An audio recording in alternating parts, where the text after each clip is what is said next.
Hello dear student, कैसे हो आप? आपके लिए लेके आ गए हैं धमाका।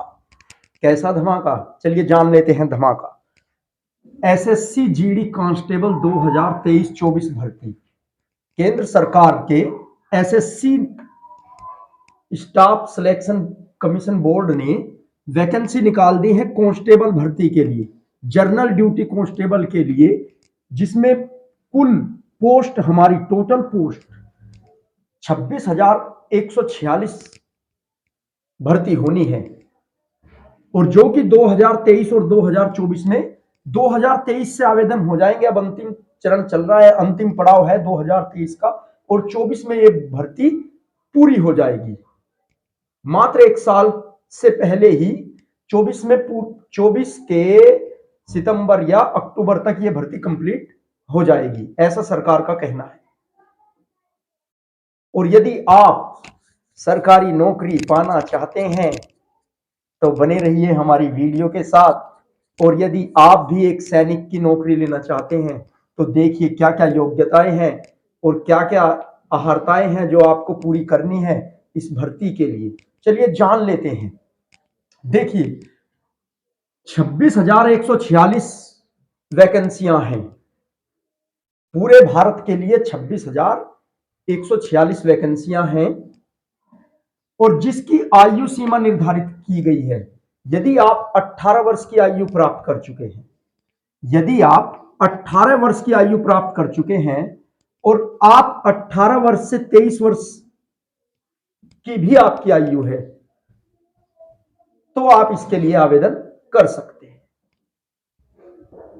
यदि आप 18 वर्ष की आयु प्राप्त कर चुके हैं और आपकी आयु 18 से 23 वर्ष के मध्य में है तो आप आवेदन कर सकते हैं।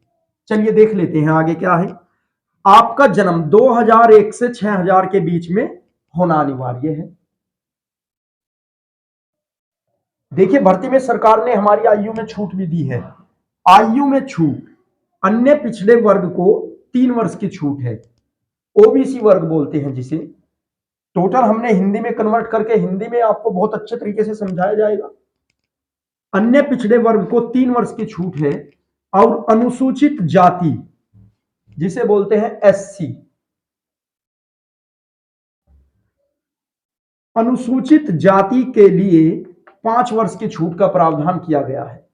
यदि आपकी आयु 23 वर्ष के बाद भी 23 वर्ष हो चुकी है और आप एससी या ओबीसी कैटेगरी से बिलोंग करते हो, एससी या ओबीसी वर्ग में आते हो, तो आपको 3 साल और 5 साल की छूट दी जाएगी।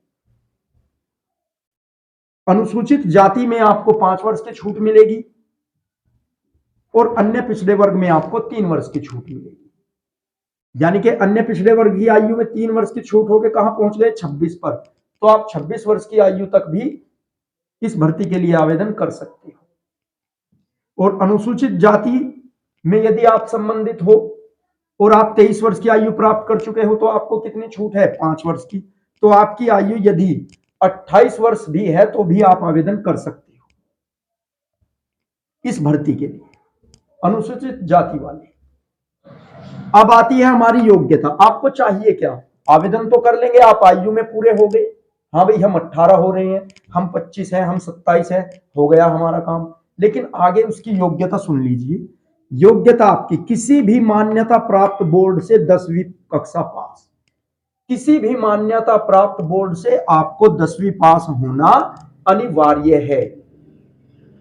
आपका यूपी बोर्ड हो सकता है, आपका बिहार बोर्ड, आपका एमपी बोर्ड, आपका हरियाणा बोर्ड, कोई भी आपका मान्यता प्राप्त बोर्ड हो, दिल्ली बोर्ड हो, कोई भी बोर्ड हो, आप उससे 10वीं पास होने चाहिए।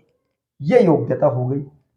अब इसके बाद आप कहोगे अरे भर्ती में तो शरीर तगड़ा लंबा चौड़ा चाहिए, तो उसके लिए भी आपकी शारीरिक योग्यता दी गई है। तो शारीरिक योग्यता या दक्षता के लिए आपको क्या है? ये पुरुषों के लिए है। यहां पुरुष, सामान्य वर्ग, अन्य पिछड़ा वर्ग, अनुसूचित जाति, इनके लिए ऊंचाई। इन 3 वर्गों के लिए सामान्य वर्ग, अनुसूचित, अन्य पिछड़ा वर्ग, 3 वर्गों के लिए ऊंचाई दी गई है 170 सेंटीमीटर। यदि आप इन 3 वर्गों से संबंधित हो, सामान्य वर्ग, अन्य पिछड़ा वर्ग, अनुसूचित वर्ग, तो आपकी ऊंचाई 170 सेंटीमीटर होनी चाहिए। ये तो हो गया आपकी ऊंचाई, ऊंचाई भी आपकी पूरी आ गई। अब आ जाते हैं सीना।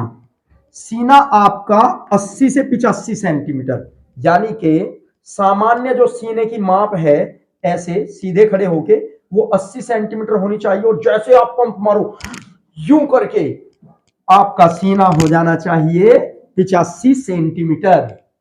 5 सेंटीमीटर का फुलाव आपके सीने में आना चाहिए। अरे आप तो बहुत बहुत सीना फुला देते हो, 7 सेंटीमीटर का फुलाव आ रहा है, सीना भी आपका 85 है, 90 है, तो ये भी आपकी योग्यता पूरी हो गई। चलिए बढ़ते हैं आगे। अब आता है दौड़। 5 किलोमीटर की दौड़ है और समय दिया गया है 24 मिनट। 5 किलोमीटर की दौड़ है, समय 24 मिनट। आप चाहे एससी कोटे से हो या ओबीसी से हो या जनरल से हो, सामान्य हो, अन्य पिछड़ा वर्ग हो, अनुसूचित वर्ग हो, आपको 5 किलोमीटर की दौड़ करनी ही करनी है। कितने समय में? 24 मिनट में। आप 20 दिन या 1 महीना प्रैक्टिस करोगे तो ये आराम से हो जाएगी आपकी दौड़। कंटिन्यू प्रैक्टिस करो, डिप्रेशन में मत आना है। आप दौड़ को बहुत अच्छे से 20 मिनट में ही ले आओगे, कोई बड़ी बात नहीं है 5 किलोमीटर की रेस। ये हो गया। अब आते हैं महिला। जो महिलाएं भी आवेदन करेगी हमारी, वो क्यों पीछे रहेगी? सरकार ने सभी को समान अधिकार दिए हैं। इन 26,146 वैकेंसियों में से कुछ कोटा महिलाओं के लिए भी है, तो महिलाएं भी भर्ती में आएंगी, वो भी आवेदन करेंगी। उनके लिए क्या है प्रावधान? उनकी ऊंचाई देखिए, सामान्य वर्ग, अन्य पिछड़ा वर्ग और अनुसूचित जाति की महिलाओं के लिए ऊंचाई एक समान रखी गई है, 157 सेंटीमीटर। महिलाओं की ऊंचाई कितनी होनी चाहिए? 157 सेंटीमीटर। सीने की कोई माप नहीं है उसे, यहाँ पे ना है, नील है। दौड़, उनकी दौड़ आती है 1.6 किलोमीटर, यानी कि 1.25 किलोमीटर के आसपास, पूरा 2 किलोमीटर नहीं है, और समय दिया गया है 8.5 मिनट, यानी कि 8.5 मिनट। तो मेरी बहनें तैयार हो जाए दौड़ के लिए। दौड़ना है मात्र 1.5 किलोमीटर, बस 8.5 मिनट में। अरे वर्दी लानी है, भर्ती होना है, गांव में शहर में दिखाना है कि महिला शक्ति किसी से कम नहीं है, तो मेरी बहनें तैयार हो जाओ दौड़ने के लिए। 1.5 किलोमीटर 8.5 मिनट। ये तो हो गया सामान्य वर्ग, अन्य पिछड़ा वर्ग और अनुसूचित वर्ग की महिलाओं के। अभी और भी हैं जिन्हें आप बोलते हो अनुसूचित जनजाति। तो अनुसूचित जनजाति में क्या प्रावधान किया है सरकार ने? उनको क्या छूट दी गई है?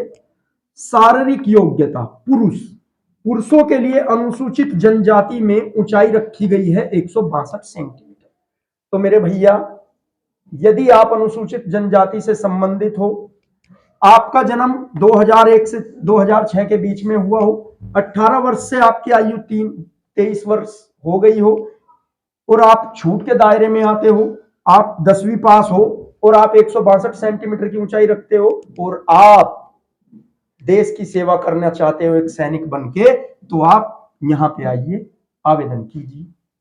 देखिए, अनुसूचित जनजाति के पुरुषों के लिए ऊंचाई है 162 सेंटीमीटर और सीना है 76 से 80 सेंटीमीटर, यानी कि 76 सेंटीमीटर उनका सामान्य साधारण माप, और जब वे फुलाव मारे, पंप मारे चेस्ट में, तो वो 80 सेंटीमीटर, यानी कि 4 सेंटीमीटर का फुलाव कम से कम आना चाहिए। दौड़ में उन्हें भी दौड़ में सबके लिए समानता की गई है। 5 किलोमीटर की दौड़ सामान्य वर्ग, अन्य पिछड़ा और अनुसूचित के लिए है, और 5 किलोमीटर की दौड़ ही अनुसूचित जनजाति वाले लोगों के लिए। देखिए, समय वही 24 मिनट इनका है, 24 मिनट इनका है, ये यहाँ पे समानता दिखाई गई है। 5 किलोमीटर की दौड़ है 24 मिनट में, कर देना मेरे भाई, कर दोगे तुम, यकीन है मुझे। 5 किलोमीटर की रेस 20 मिनट में कर दोगे तुम। अरे मेरे भाई 18 में भी करोगे तुम। तो आगे बढ़ते हैं।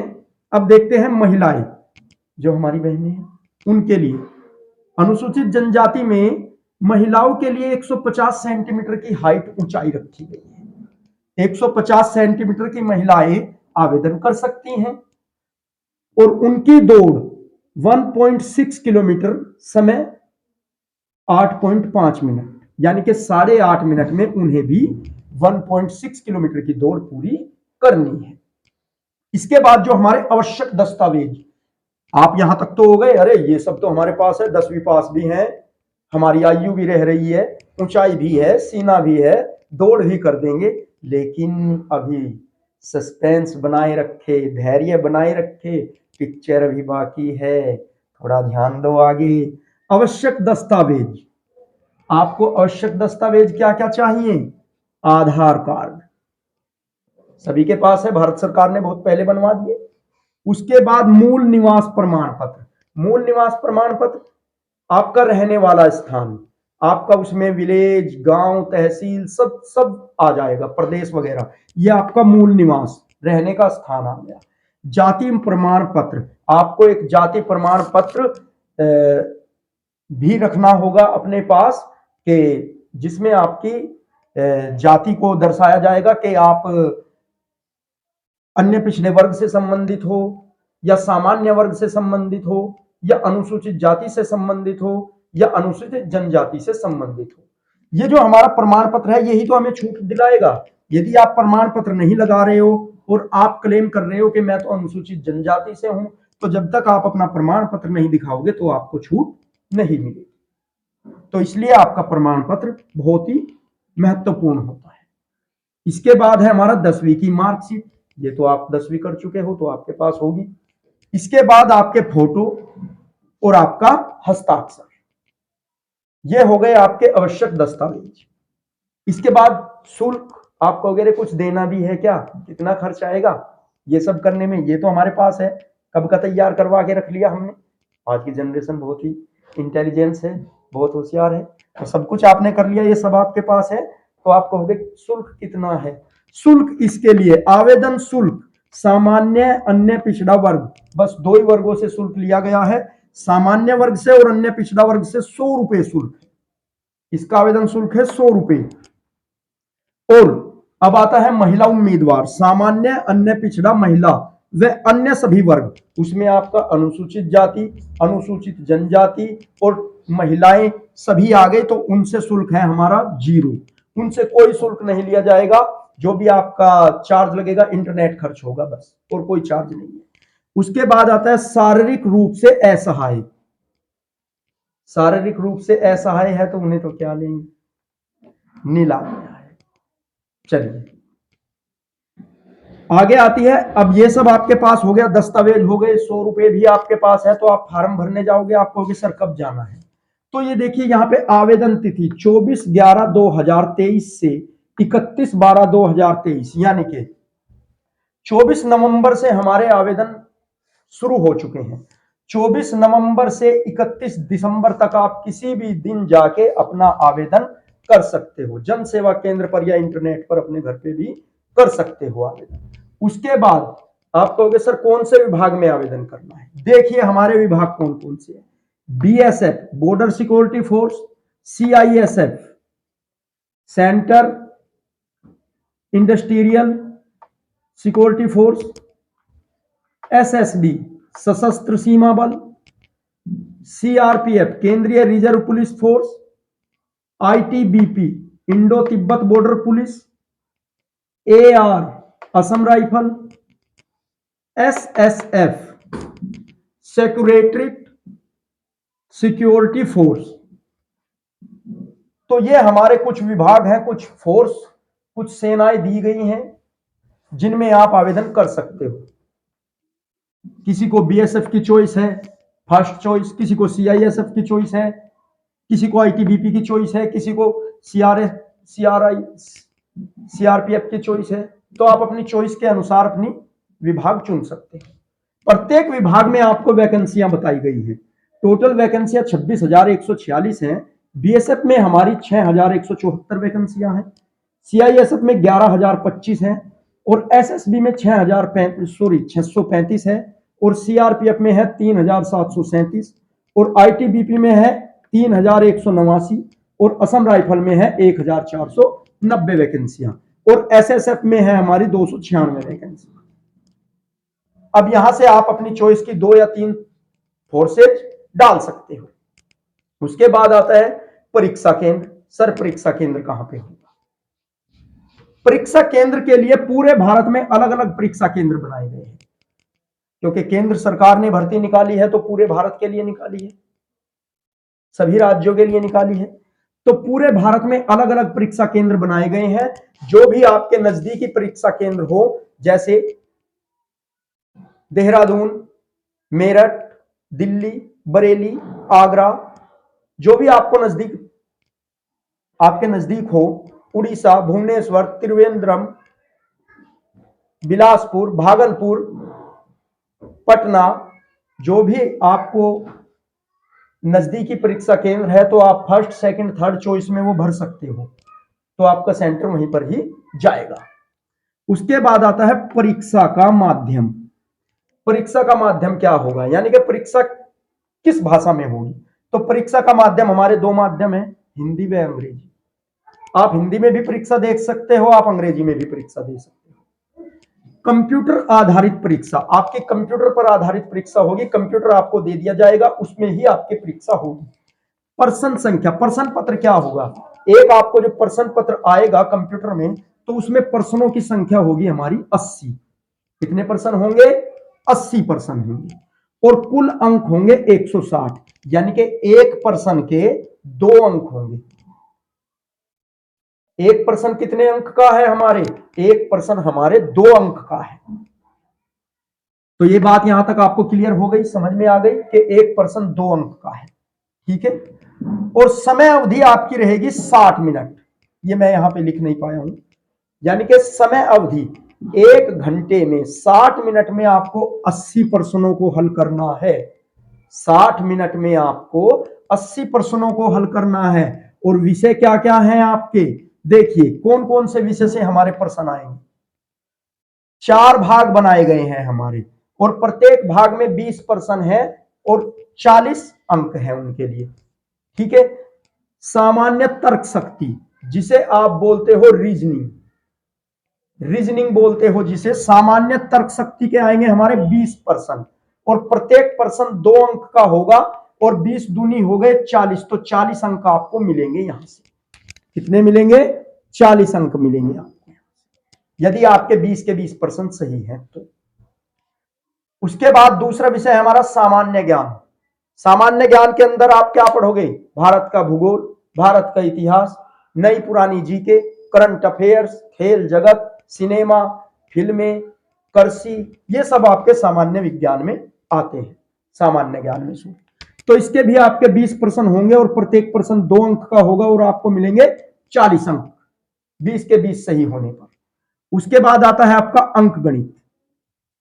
अंक गणित में भी आपसे 20 प्रश्न पूछे जाएंगे। इसमें आपके अंक गणित में आपसे संख्या पद्धति, लाभ हानि, लैसे मैसे, साधारण ब्याज, प्रतिशतता, औसत, साझा, अन्य विभिन्न विषयों से प्रश्न पूछे जाएंगे। तो 20 प्रश्न आएंगे आपके, और प्रत्येक प्रश्न 2 अंक का होगा आपका, तो आपके आएंगे 40। उसके बाद आता है हिंदी और अंग्रेजी। यदि आपने हिंदी भाषा लिया है तो आपको हिंदी भाषा में से प्रश्न पूछे जाएंगे, जैसे संज्ञा, सर्वनाम, लोकोक्तियां, मुहावरे, पर्यायवाची, विलोम शब्द, अलंकार, छंद, समास, इस पर से 20 प्रश्न आएंगे। और यदि आपने अंग्रेजी भाषा को चुना है तो आपसे noun, pronoun, adjective, conjunction, preposition, article आदि में से प्रश्न पूछे जाएंगे। तो ये भी प्रश्न हमारे 20 नंबर के 20 प्रश्न होंगे, और प्रत्येक 2 अंक का होगा, तो यहां से भी आपको 40 अंक मिलेंगे। तो टोटल कितने अंक हो गए आपके, 160 अंक। यदि यदि यदि यदि सुन लीजिए, यदि यदि आपका भूल से या अनजाने से एक भी प्रश्न गलत होता है, जैसे कहते हैं ना नेगेटिव मार्किंग, तो क्या होगा, यदि आपका, देखिए एक भी प्रश्न गलत होता है, प्रत्येक गलत उत्तर के लिए 1/2 अंक काट लिया जाएगा, यानी कि आपका एक गलत उत्तर का आधा अंक काट लिया जाएगा सही वालों में से। जैसे आपने 20 प्रश्न हल किए हैं, और 20 में से आपके 5 गलत हो गए हैं, तो 15 दूनी 30, 15 तो आपके सही है, तो अंक बने आपके 30। कितने अंक बने आपके अंक बने 30, और 30 में से आपके जो वो आए हैं 5%, 5 गलत है तो उसमें से कितने अंक बन गए? 2.5। तो आपके यहां से कितने बचेंगे? 27.5 अंक। तो आपको मिलेंगे कितने? 27.5 अंक। तो आधा अंक आपका काट लिया जाएगा। अभी एक बात और सुन लीजिए, कुछ बच्चों ने एनसीसी ली हुई है, कुछ बच्चे एनसीसी की तैयारी कर रहे हैं, एनसीसी ले चुके हैं, तो उनके लिए भी प्रावधान किया गया है सरकार ने। जिन बच्चों के पास एनसीसी का सी सर्टिफिकेट है तो उन्हें इस एग्जाम परीक्षा में 5% की छूट मिलेगी।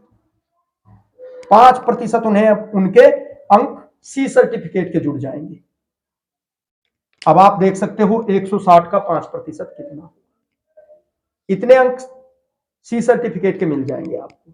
और यदि आपके पास बी सर्टिफिकेट है तो आपको 3% अंक मिलेंगे, यानी कि 160 का 3% आपको अंक मिलेंगे। जितने आप यहां से कमाओगे, यहां से प्राप्त करोगे क्वेश्चन पेपर को हल करके, वो तो आपके हैं ही, लेकिन 3% आपको और एक्स्ट्रा। जिनके पास ए सर्टिफिकेट है, ए सर्टिफिकेट वालों को मिलेंगे 2%। तो इस प्रकार से यह आपका प्रावधान है।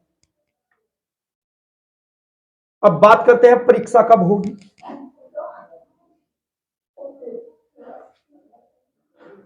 परीक्षा आपकी फरवरी से मार्च, 12 मार्च तक फिनिश हो जाएगी आपकी फिजिकल वगैरह, ये दौड़ वाला सिस्टम, सीना माप, ये सब आपका मार्च तक समाप्त हो जाएगा। अब आपको फोकस क्या करना है? आप दौड़ भी निकाल लोगे, आप सब कुछ कर लोगे, आपकी ऊंचाई भी है, आपके पास दस्तावेज भी है, तो आपको फोकस किस पर रखना है भाई? सभी देखिए, सभी के पास तो ये एनसीसी सर्टिफिकेट नहीं है। कुछ के पास एनसीसी सर्टिफिकेट है तो उन्हें लाभ मिल जाएगा इस बात का कि 5% की, जिनके पास सी है तो 5% की छूट पा गए, 3% पा गए, 2% पा गए। तो अब क्या है, जिनके पास ये सी सर्टिफिकेट नहीं है तो उन्हें तो भाई ओनली ऑन फोकस करना पड़ेगा अपनी तर्क शक्ति पर, सामान्य ज्ञान पर, अंक गणित पर, हिंदी और अंग्रेजी पर। तो आपको करना क्या है? देखिए पढ़ने का तरीका, आप यदि हमारी वीडियो को पहली बार देख रहे हैं तो हमारी चैनल को सब्सक्राइब कर लीजिए, जहां से आपको हिंदी, अंग्रेजी और गणित सभी की तैयारी बहुत अच्छे से, यानी कि इस पूरे एसएससी जीडी की तैयारी कराई जा रही है। और यहां से हम आपको 100% भर्ती होने की गारंटी लेते हैं कि आपको 100% एसएससी जीडी में सैनिक बना के ही रहेंगे। आपको एसएससी जीडी में 100% सैनिक बना के ही रहेंगे यदि आप हमारे यहां से पढ़ोगे, हमारे माध्यम से पढ़ोगे। और हम ऑनलाइन और ऑफलाइन दोनों प्रकार से कोर्स करा रहे हैं, ऑनलाइन और ऑफलाइन दोनों प्रकार से कोर्स करा रहे हैं। तो ये सुनहरा मौका है मेरे भाइयों, मेरे मित्रों, मेरी बहनों, ये सुनहरा मौका है आपको सैनिक बनाने का। तो लग जाइए दिन रात की मेहनत और आवेदन कीजिए जाके। आपको कोई भी समस्या हो, किसी भी प्रकार की समस्या हो, वैसे तो मैंने इस वीडियो में क्लियर कर दिया है सब कुछ, बिल्कुल अलग अलग बनाया है, क्या योग्यता है, कितना आपको ऊंचाई चाहिए, शारीरिक योग्यता क्या है, दस्तावेज क्या है, शुल्क किनका लगेगा, किनका नहीं लगेगा, विभाग कौन कौन से हैं, आवेदन की तिथि हमारी क्या है, परीक्षा केंद्र पूरे भारत में है, आप अपना नजदीकी चुन सकते हो, परीक्षा का माध्यम क्या होगा, आपको वो कंप्यूटर वाला पूछ लेगा कि बताइए परीक्षा का माध्यम हिंदी करें या अंग्रेजी करें, तो आप अपनी चॉइस से कोई भी परीक्षा का माध्यम ले सकते हैं। प्रश्न इतने आएंगे, प्रश्न पत्र में कुल अंक इतने हैं। तो आपका सभी डाउट हमने यहाँ पे इस एक वीडियो में क्लियर कर दिया है। तो आप जाइए और तैयारी कीजिए।